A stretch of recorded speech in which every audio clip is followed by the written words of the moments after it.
السلام علیکم ورحمۃ اللہ وبرکاتہ۔ عزیزان ملت اسلامی، آپ تمام امتی کو مفصل کی طرف سے سلام عرض ہے۔ گھر میں بڑی پردہ نشین عزت دار ماں اور بہنوں کو مفصل کی طرف سے سلام عرض ہے۔ بہرحال اللہ سے امید ہے آپ لوگ خیریت سے ہوں گے، اللہ کی حفاظت میں ہوں گے۔ ان ملونوں کی ملامت سے، ان فرقہ پرستوں کی فرقہ پرستی سے، ان درندوں کی درندگی سے، ان معاملینچروں کی معاملینچری سے، ان بلاتکاریوں کی بلاتکاری سے، ان دہشت گردوں کی دہشت گردی سے، ان لوٹیروں کی لوٹ سے محفوظ ہوں گے۔ اللہ آپ لوگ اپنے حفظ امان میں رکھے، اللہ اپنی حفاظت میں رکھے، اللہ ہر آبا سے ہر شر سے آپ لوگوں کو محفوظ رکھے۔ بہرحال میرے عزیز دوستو، میرے بھائیو، دیش کے حالات سے بھی آپ لوگ واقف ہیں اور دیش کے باہر کے حالات سے بھی آپ لوگوں کو واقف کرایا جا رہا ہے۔ ابھی کل 9 محرم ہے اور پرسوں عاشوراء ہے، 10 محرم ہے۔ جتنا ہو سکتا روزے رکھیے اور اپنے گناہوں کی توبہ کیجیے، بہت بڑے دناں ہیں یہ۔ جتنا ہو سکتا تلاوتیں کیجیے اور اللہ سے گڑگڑا کے دعائیں کریے، بہت عظیم دنوں میں سے ہے یہ۔ اور جتنا ہو سکتا غریب غربا کی مدد کیجیے، جو کرتے آ رہے ہیں آپ لوگ، بولنے کی تو ضرورت نہیں ہے، لیکن پھر بھی یہ آپ کے بھائی کا کام ہے یاد دلانا آپ لوگوں کو، بولنا۔ تو بہرحال بہت بہت مبارک ہو آپ لوگوں کو، یہ بہت عظیم مہینہ ہے۔ اور کل سیدھے کل 9 محرم ہے، تو آپ لوگوں کو روزہ رکھنا ہے۔ 9 اور 10 کا روزہ رکھنے میں بہت ثواب ملتا ہے اس سے۔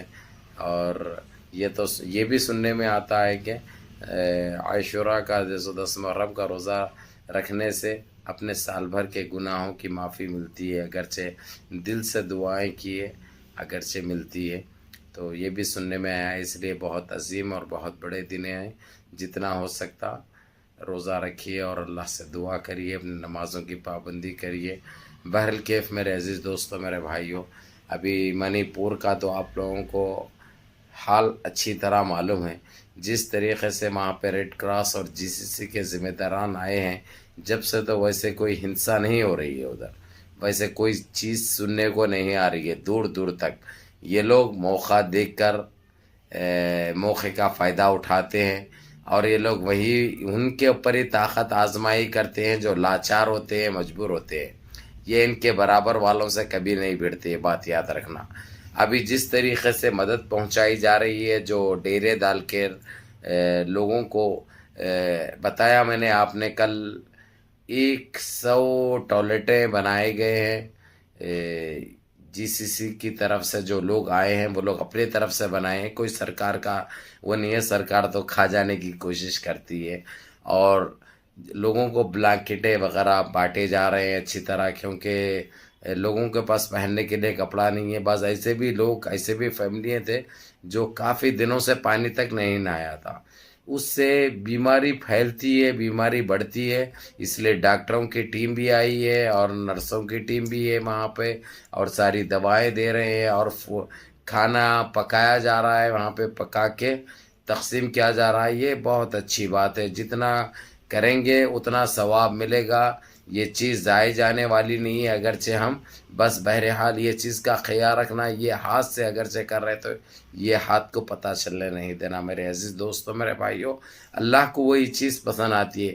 کسی کی لاچاری، کسی کی غریبی، کسی کی مجبوری کا مذاق مت بناؤ، یہ چیز یاد رکھو۔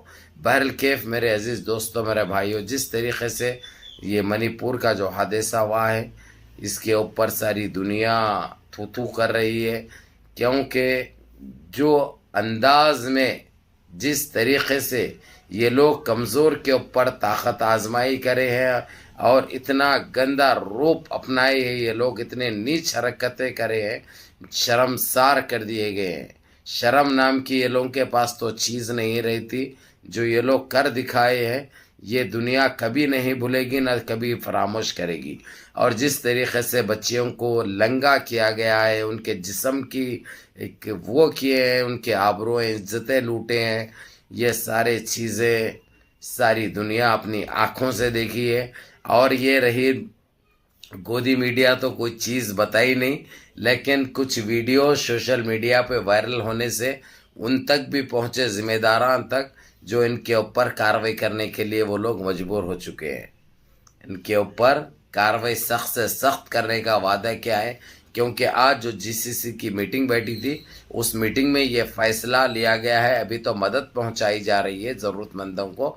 اس کے بعد وہ مدد ختم ہونے کے بعد جیسے ہی وہ ٹیم مدد پہنچے گی جی سی سی جہاں سے آئے ہیں، کویت کے ہے، سعودیہ کے ہے، قطر کے ہے، عمان کے ہے، بحرین کے ہے، جہاں کے بھی ہے پہنچ جائیں گے.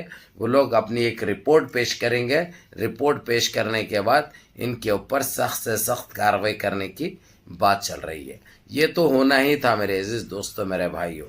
انہوں نے جو گھنونی جو حرکت کی، گھنونا جو کام کیا، اس کو نہ برداشت کر سکتے نہ اس کو سہ سکتے ہیں. بہرحال ان کا تو جو کیے ہیں سامنے تو آئے گا اور برابر ان کو سزائیں بھی ملے گی. یہ تو آپ بھی دیکھیں گے اور ہم بھی دیکھیں گے اور اپنے آنکھوں سے دیکھیں گے انشاءاللہ تعالی. کیونکہ جو حرکتیں جو کیے ہیں نا وہ کبھی نہیں بول سکتے، نہ اس کی معافی ملے گی. اس کی کوئی معافی بھی نہیں ہے. کئیوں ایسے جانے ہیں جو جا چکے ہیں، کئیوں ایسے جانے لاپتہ ہو چکے ہیں. کسی کا میں بتا رہا ہوں آپ لوگوں کو میرے عزیز دوستو، میرے بھائیوں، کسی کی گودے اجڑ گئی، کوئی یتیم یسیر ہو گئے، کسی کا شوہر چلے گا، کوئی بیوہ ہو گئے. اور اس میں سے فوجی آفیسروں کے بھی وائفیں تھے، ان کے بہنیں بھی تھے، ان کی فیملی بھی تھی. آج وہ لوگ سارے چیزیں چھوڑ کر روڈ پہ آ چکے ہیں. ہر طریقے کی بات وہ لوگ کر رہے ہیں. میں وہ الفاظ تو نہیں دہرا سکتا، لیکن وہ لوگ کھلے عام اپنا ڈریس پہن کر آرمی کے ڈریس میں یہ باتیں کہہ رہے ہیں جو میں آپ لوگوں تک نہیں بول سکتا. وہ باتیں ویسے خطرناک باتیں ہیں. بہرحال جو یہ لوگ کرے ہیں ان کو ملے گا پھل اس کا.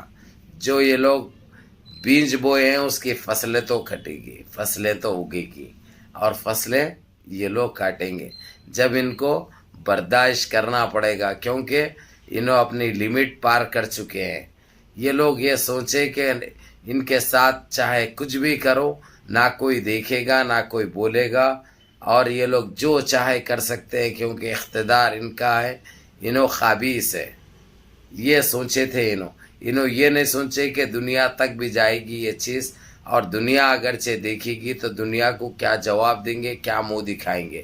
یہ لوگ کبھی نہیں سوچے تھے یہ بات. لیکن اب جب ان کے اوپر کارروائی ہو رہے ہیں، سخت سخت قانون لاگو ہو رہے ہیں، تو یہ لوگ اپنی جان بچانے کے لیے ادھر ادھر ڈبکیاں مار رہے ہیں. لیکن کوئی غوطہ کام آنے والا نہیں ہے، کوئی گٹر کام آنے والا نہیں ہے.